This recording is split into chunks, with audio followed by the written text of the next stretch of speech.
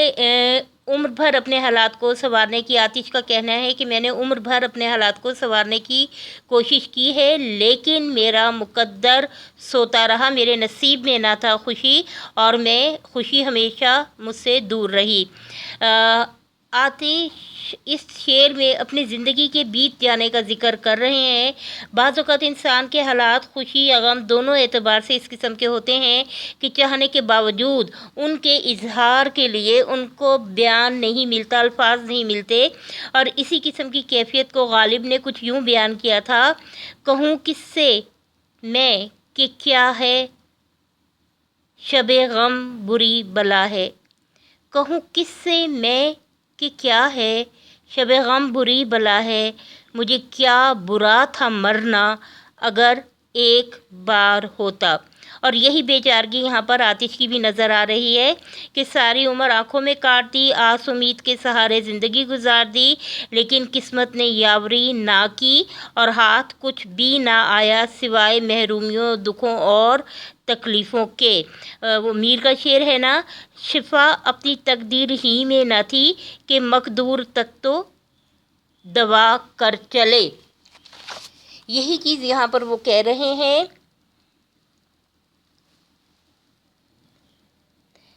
کہ میں کیا بتاؤں میری عمر کس طرح گزری ہے، میں تو جاگتا تھا پر میرا نصیب سوتا رہا، میری قسمت نے میرا ساتھ نہ دیا، کوشش کے باوجود بھی میں وہ کچھ حاصل نہ کر سکا جس کی دل کو خواہش تھی۔ انسان ہونے کے ناطے انسان کی محنت کا آغاز اس کی پیدائش سے شروع ہو جاتا ہے، اور مرتے دم تک وہ کوشش کرتا رہتا ہے، زندگی کی بھاگ دوڑ میں مصروف رہتا ہے، عملی طور پر بھی۔ شاعر کا کہنا ہے، میں بھی انسانیت کا فرض نبھانا چاہتا تھا، میں یہ نہیں جانتا کہ میری خواہش یا کوشش اس قابل ہے کہ پوری ہو جائے، لیکن میں مسلسل تگ و دو کر رہا ہوں، زندگی حالت جنگ ہے، جہد مسلسل ہے، کسی چیز کا حاصل ہونا یا نہ ہونا تو انسان کے اختیار میں نہیں ہے، دینے والی ذات اللہ کی ہے، جو انسان کے حق میں بہتر ہوتا ہے وہی وہ دیتا ہے، اس کو عطا کر دیا جاتا ہے، اور جو اس کے حق میں بہتر نہیں ہوتا اس کا اجر و ثواب آخرت کے لیے محفوظ کر لیا جاتا ہے۔ لیکن انسان اپنی خواہشوں کو، اپنے نفس کو اپنی زندگی کا سرمایہ سمجھتا ہے، اور اگر وہ پوری نہیں ہوتی تو خدا سے بھی گلہ شکوہ کرتا ہے اور قسمت کو دوش دیتا ہے۔ ہو سکتا ہے کہ ہم جس کوشش کو بری مشقت کا نام دیتے ہیں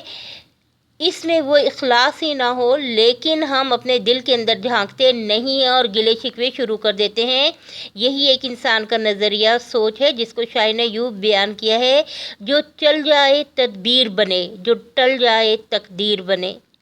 اس بات کو اصغر کیا سمجھے، یہ بات نہیں سمجھانے کی۔ یہی چیز جو ہے آتش اپنی محرومی کے حوالے سے زندگی کا فلسفہ پیش کر رہے ہیں کہ میں ساری عمر جو ہے کوشش کرتا رہا ہوں، جاگتا رہا ہوں۔ یہاں جاگنے کا مطلب ہے آگاہ رہنا۔ ہر اچھے برے سے میں علم میں تھا، میرے علم میں تھا، لیکن میری قسمت یاوری نہ کر رہی تھی اور میں اپنی آگہی سے خاطر خواہ فائدہ نہ اٹھا سکا۔ بد نصیبی نے ہمیشہ مجھے پریشان رکھا، اپنے غیر بنتے گئے۔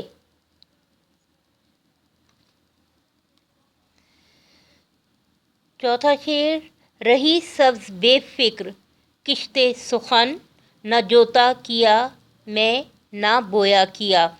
شاعرانہ تعالیٰ یہاں پر نظر آ رہی ہے۔ رہی سبز بے فکر کشت سخن، نہ جوتا کیا میں نہ بویا کیا۔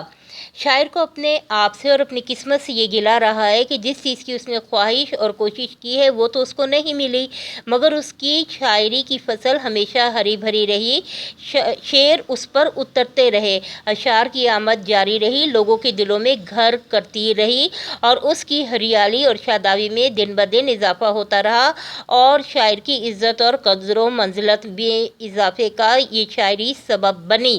شاعر کا کہنا ہے کہ انسان کو اللہ نے انسانی صفات کے علاوہ کوئی نہ کوئی نمایاں خوبی دی ہے جو اس کی پہچان کا ذریعہ ہے، اور میری شاعری کی کھیتی ایسی ہے کہ جس کے لیے نہ میں نے محنت کی، نہ کوشش کی، اور نہ اس کھیتی میں ہل چلایا، اور نہ ہی اعلیٰ قسم کا بیج بویا، لیکن پھر بھی اس کی فصل میں دن بدن اضافہ ہوا ہے۔ اس پر تو میں یہی کہہ سکتا ہوں کہ یہ اللہ تعالیٰ کی دی ہوئی خداداد صلاحیت ہے۔ زندگی کی محرومیاں اپنی جگہ پر، لیکن یہ اس کی عطا ہے جو کہ لوگوں کے دلوں میں جگہ بنا رہی ہے، اور میری شاعری کو قبول عام کیا جا رہا ہے اور لوگ اس کو پسند کر رہے ہیں۔ یہاں پر ان کا کہنا یہی ہے کہ انسانی زندگی جو ہے وہ احساسات کا نام ہے، اور شاعر دنیا کے حساس ترین انسانوں میں سے ہوتے ہیں۔ وہ بہت شدت سے چیزوں کو محسوس کرتے ہیں اور بہت مختلف انداز میں۔ ان کا کہنا ہے کہ خیالات کو الفاظ کا رنگ دینا اس کا سب سے بڑا کمال ہے، اور دل کی بات لبوں پر اور قلم کی نوک پر لا کر آتش کہتے ہیں کہ میری شاعری کی کھیتی ہر وقت سرسبز و شاداب رہتی ہے۔ یہ عطیہ خداوندی ہے۔ گویا شاعری جو ہے وہ آتش کی فطرت کا حصہ ہے، اور انسان جو کام اپنی فطرت اور عادت کے تحت کرتا ہے اس میں اسے زیادہ محنت اور مشقت نہیں کرنا پڑتی۔ اسی لیے آتش نے بھی اپنی شاعری کو ایک بہتا ہوا دریا قرار دیا ہے، بہتا ہوا جھرنا ہے جو بہتا ہی چلا جاتا ہے۔ میری مشاطگی کی کیا ضرورت میرے حسن معنی کو، میری مشاطگی کی کیا ضرورت میرے حسن معنی کو، کہ فطرت خود بخود کرتی ہے لالے کی حنا بندی۔ شعر نمبر 5 دیکھیے: برہمن کو باتوں کی حسرت رہی، خدا نے بتوں کو نہ گویا کیا۔ استعاراتی انداز ہے۔ انسان کی فطرت وہ ہے جس پہ اللہ نے تمام مخلوق کو پیدا کیا۔ ایک عام انسان کا انداز فکر ایک جیسا ہوتا ہے، مگر بعض اوقات ان کی خواہشات کی شدت میں کمی بیشی ہوتی ہے، کیونکہ جس چیز کی شدت سے خواہش ہو اس کی ہم زیادہ کوشش کرتے ہیں، اور جس کی خواہش کم ہو اس کے لیے ہماری کوششیں بھی ماند پڑ جاتی ہیں۔ اور جن چیزوں کو انسان کے دل میں جگہ دے دیتا ہے، پھر ان کے لیے ان کے دل میں شدید خواہشیں پیدا ہو جاتی ہیں۔ یہی حال برہمن کا ہے، جس نے خود اپنے ہاتھوں سے بت کو بنایا، پھر اس کو دل میں جگہ دی، اس کو پوجا کر اور اس کی پوجا شروع کر دی، اسے سجایا سنوارا اور اس کی عبادت شروع کر دی۔ اب اتنی کوششوں کے بعد اس کی خواہش ہے کہ جس کو اس نے اپنے دل میں جگہ دی، بنایا، سجایا، سنوارا، وہ اس سے اظہار کرے، بات کرے، لیکن یہ ایک انسانی تخلیق کردہ چیز ہے، وہ خدا کی تخلیقات کا مقابلہ نہیں کر سکتی۔ وہ انسان بھی مٹی سے بنا ہے، مگر اس کو تخلیق کرنے والا، اس کا مالک اللہ ہے۔ اس نے جو چاہا انسان کو عطا کیا، لیکن انسان نے ہر چیز کو بت بنا کر، اپنی خواہشوں کو، اپنے خوابوں کو بت بنا کر پوجنا شروع کر دیا، اور پھر وہ خیال کرتا ہے کہ یہ کسی طرح مجھے جو ہے میری خواہشیں پوری ہو جائیں اور جو میں چاہتا ہوں وہ ہو جائے، تو یہ ممکن نہیں ہے۔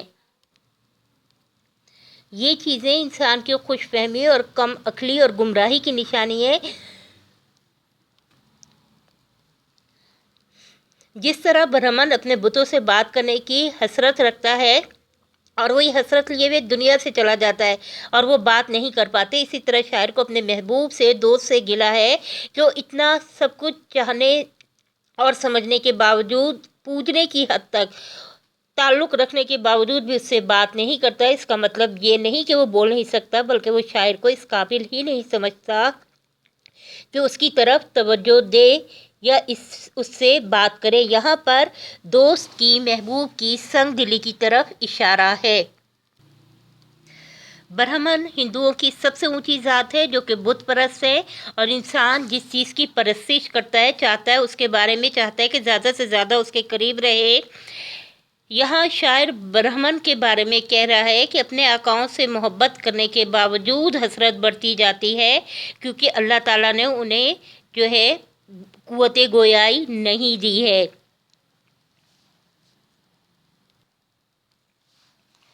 برہمن بتوں کی پوجا ضرور کرتے ہیں، لیکن آتش نے ان کی محرومی کا بھی تذکرہ کر دیا ہے کہ خواہشات کے باوجود ہر چیز جو ہے وہ پوری نہیں ہو سکتی، چاہے وہ کتنی ہی شدید خواہش رکھے کہ بت اس سے ہم کلام ہوں اور اس کی دل کی آرزوئیں جو ہے وہ بر آئیں، لیکن یہ ناممکن ہے، پتھر کبھی نہیں بول سکتے۔ اور یہاں پر اسی طرف سنگ دلی کی طرف ہی اشارہ ہے کہ کچھ بھی ہو جائے لیکن صنم پر کسی قسم کا اثر نہیں، اور اس کی وجہ یہی ہے کہ محبوب بھی بت ہی کی مانند ہے، اور پتھر، سنگ دلی، سخت رویہ جو کہ دل آزاری کا سبب بنتا ہے۔ وہ مومن کا شعر حوالے کے طور پہ لکھ سکتے ہیں: کیوں سنے عرض مضطرب مومن، صنم آخر خدا نہیں ہوتا۔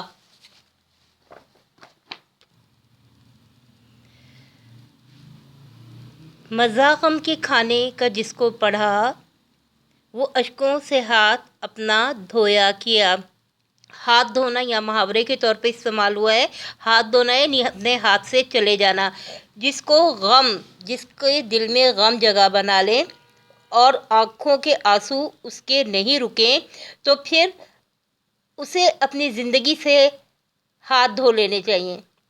یہاں پر یہی چیز بتائی جا رہی ہے کہ انسانی فطرت ہے کہ اسے کوئی دکھ تکلیف یا مصیبت پہنچتی ہے، جب وہ اس دکھ تکلیف کا اظہار کرتا ہے تو بے اختیار اس کے آنسو نکل پڑتے ہیں، تکلیف کی شدت، دکھ، درد۔ لیکن یہ کیفیت ایک عام انسان کی ہے۔ بعض انسان اس کیفیت سے دوچار نہیں ہوتے، بلکہ بعض ایسے بھی ہوتے ہیں کہ وہ غم کے عادی ہو جاتے ہیں۔ وہ کہتے ہیں نا، مشکلیں اتنی پڑی مجھ پر کہ آساں ہو گئیں۔ انہیں غم سہنے اور برداشت کرنے کی عادت ہو جاتی ہے۔ وہ اس کسک کو، اس تکلیف کو محسوس کرتے ہیں اور خاموش ہو جاتے ہیں۔ وہ اس غم کے بغیر نہیں رہ سکتے، وہ اس غم کو بھی اپنا بنا لیتے ہیں۔ یہ وہ غم شناس لوگ ہیں جو نشے کی طرح غم برداشت کرتے ہیں، اور اگر نہ ملے تو بے قرار رہتے ہیں، کیونکہ ان کا اوڑھنا بچھونا اسی غم میں ہے، وہ اس میں ہی آسودگی سمجھتے ہیں۔ نہ تو ان کے چہرے پہ غم کے اثرات نمایاں ہوتے ہیں، نہ کبھی ان کی آنکھوں میں آنسو جاری ہوتے ہیں، اور پھر اس غم کی لذت اور ذائقے کی میں سے وہ لوگ جو ہیں اتنے آشنا ہو جاتے ہیں کہ وہ اس سے بھاگنے کی کوشش بھی نہیں کرتے۔ غم شناس اس غم کو بھی خدا کی نعمت سمجھتا ہے اور اپنے دل میں جگہ دے دیتا ہے، اور اس کے ذریعے اسے اپنے دل کے اندر جھانکنے کا موقع ملتا ہے، اپنے رب کی پہچان ہوتی ہے، اللہ کا قرب حاصل ہوتا ہے، اور وہ ان چیزوں کی حقیقت کے پہلو سے دیکھنے کا عادی ہو جاتا ہے،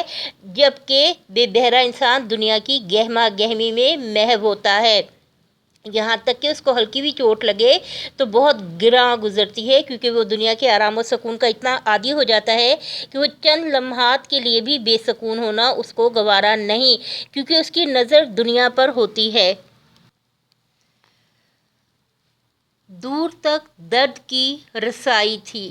زندگی تیری رونمائی تھی۔ یہاں پر جو ہے یہ حوالے کے شعر کے طور پر، اور بات وہی ہے کہ بزم عشق کی روشنی ہمیشہ خون دل سے ہوتی ہے۔ شاعر کا کہنا ہے کہ جو غم شناس ہوتا ہے وہ اشکوں کو، آنسوؤں کو کھو دیتا ہے۔ کھو دینا جو ہے، ہاتھ دھونا جو ہے، یہ محاورہ بھی ہے، مراد کھو دینا،